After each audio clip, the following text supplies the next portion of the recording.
பிடிச்சிருந்ததுன்னா ஷேர் பண்ணுங்கள், லைக் பண்ணுங்கள், சப்ஸ்கிரைப் பண்ணுங்கள், எங்களை சப்போர்ட் பண்ணுங்கள். தேங்க்யூ.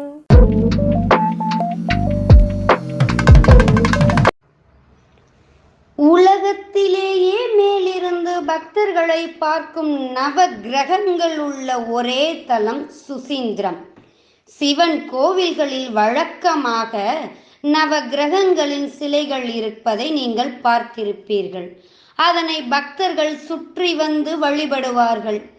ஆனால் சுசீந்திரம் தானுமாலய சுவாமி கோவிலில் உள்ள நவகிரக மண்டபத்தில் மேல் தளத்தில் நவகிரக சிலைகள் உள்ளன. ஒரே கல்லில் அவை வடிவமைக்கப்பட்டுள்ளன. இது தவிர அந்த கல்லில் 12 ராசிகளும் இடம் பிடித்துள்ளன. புதிதாக செல்பவர்கள் நவகிரக மண்டபத்திற்கு சென்றால் அங்கு வெறும் மேடை மட்டுமே தென்படும். தலையை சற்று உயர்த்தி மேலே பார்த்தால்தான் நவ கிரகங்களையும் ராசிகளையும் காண முடியும்.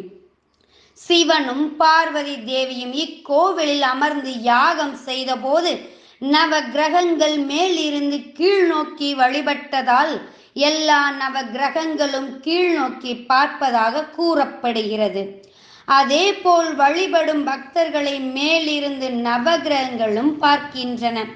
பங்குனி மாதம் உத்திரம் நட்சத்திரம் தொடங்கி சித்திரை மாதம் பரணி நட்சத்திரம் வரை சிவன், பார்வதி, குமரி தேவி விக்கிரகங்கள் இந்த மண்டபத்தில் பூஜையில் இருப்பார்கள். இது அக்னி நட்சத்திர காலமாகும். தெய்வங்களை குளிர்விக்க நடத்தப்படும் பூஜை.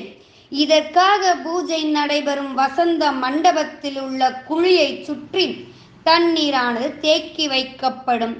இந்த பூஜை முடிந்த மறுநாள் சித்திரை தெப்பத் திருவிழா கொடியேற்றம் தொடங்குவது வழக்கமாக உள்ளது.